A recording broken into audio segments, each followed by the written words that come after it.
It's been a while, 2 months actually, but I'm going to do this video. And specifically, I'm going to talk about this study where researchers were able to restore cerebrospinal fluid circulation in elderly mice. And actually, I think this study is going to turn out to be important in the future, unlike a lot of mouse studies that really don't go anywhere. And it's because this has direct application to human beings. And what they did really turned out to not be all that dangerous or have any side effects, really. So to explain this, I got to start with the blood-brain barrier. The blood-brain barrier exists because blood contains so many toxins that it'll kill your neurons and other brain cells. So between the capillaries that go through the brain, you have this layer of endothelial cells.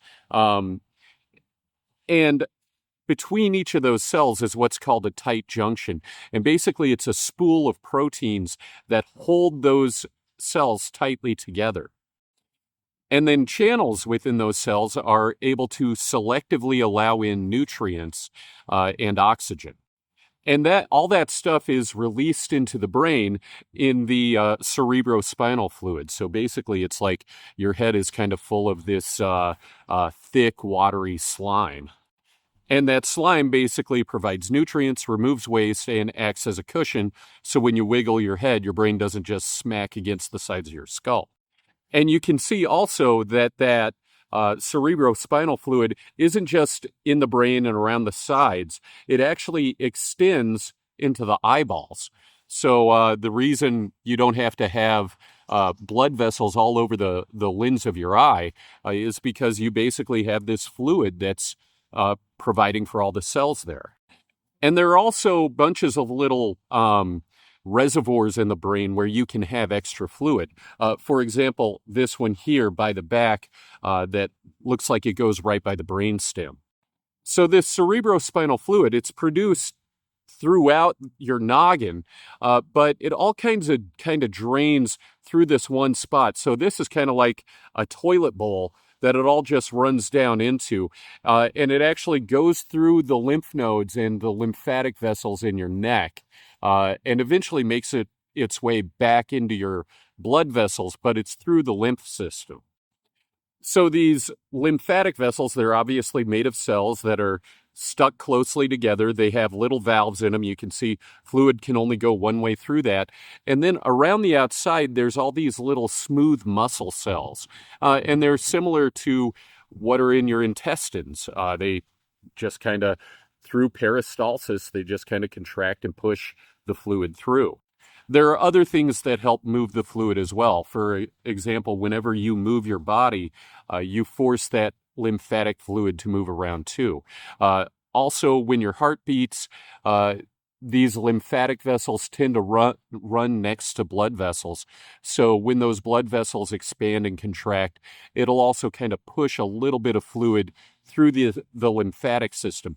But the bulk of that movement actually comes from these smooth muscle cells. And to give you an idea of how slowly that fluid actually moves, you're talking about a 1/10 of a millimeter every second that fluid moves through those vessels. So almost like the width of a couple hairs. So what this image shows is how fast this lymphatic fluid is moving through lymphatic vessels in these mice's neck. At 2 months old, which the equivalent would be about a 10-year-old in human years, that 2-month-old mouse, you can see that fluid is moving very quickly. At 18 months old, that mouse is probably somewhere the equivalent around 55 or 60 years old in human years. And you can see it's slowed down quite a bit, but there's still some pretty decent fluid flow. This here at 22 months, this would be like a 70-year-old human being. And you have very little movement. And in fact, in some sections, you don't have any movement of that fluid at all. And a way to think about that is that basically all the fluid that feeds your brain and cleans it out is suddenly stopped when you're 70 years old. A lot of it is just stopped. It's not moving around. And this actually becomes very, very problematic when you talk about things like dementia.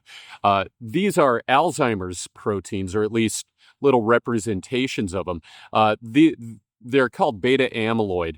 Uh, kind of to explain it, the protein kind of exists naturally in a form like this, where all the water soluble parts of the protein are on the outside, but it can flip so that instead of water soluble proteins being on the outside, the water soluble parts get stuck on the inside, and on the outside, it's fat soluble.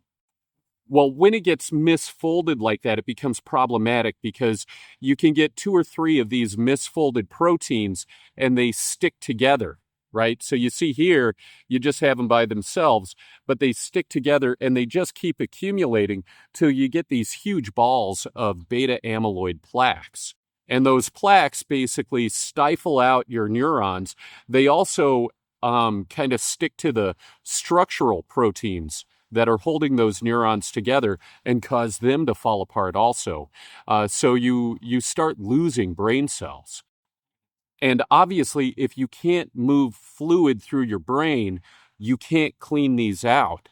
So you wind up with these long chains of beta amyloid plaques that eventually will kill all the working cells in your brain. So beta amyloid is specific to Alzheimer's disease, but there are others such as chronic traumatic encephalopathy, CTE. There's frontotemporal dementia. They basically have other proteins that cause the same problem. So the movement of fluid through those lymphatic vessels is dependent on the activity of those smooth muscle cells that line it.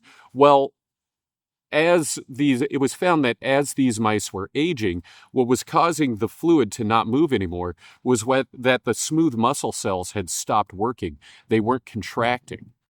So what they did, they went over to these mice and they injected in the back of their head, in that little reservoir that holds some extra cerebral spinal fluid, they injected basically fluorescent green dye.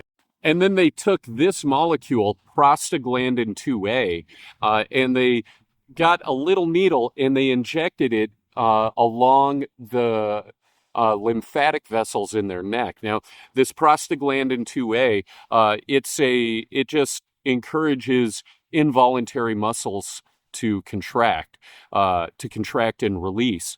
It actually can be used to induce labor.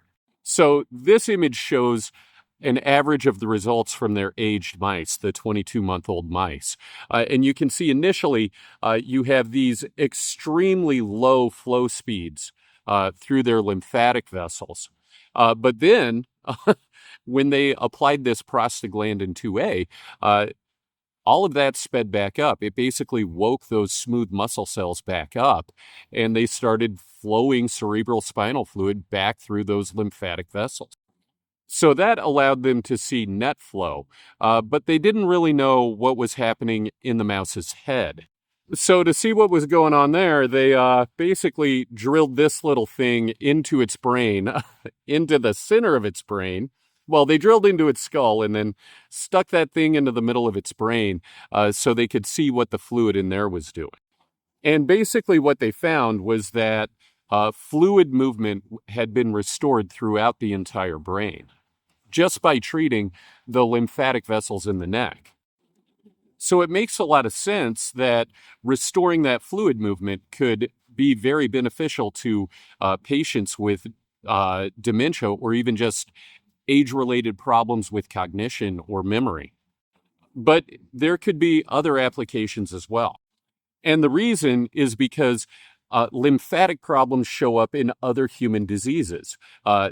You get problems due to diabetes, in inflammatory bowel disease and Crohn's disease. There's a lymphatic factor there also. Glaucoma and cardiovascular disease. So I think this is a very promising study, and I bet you it moves pretty quickly to larger animal and human testing, just because there are so many diseases that it can be applied to. Anyway, it's good to be back. Let me know what you think, and I will talk to you guys next time.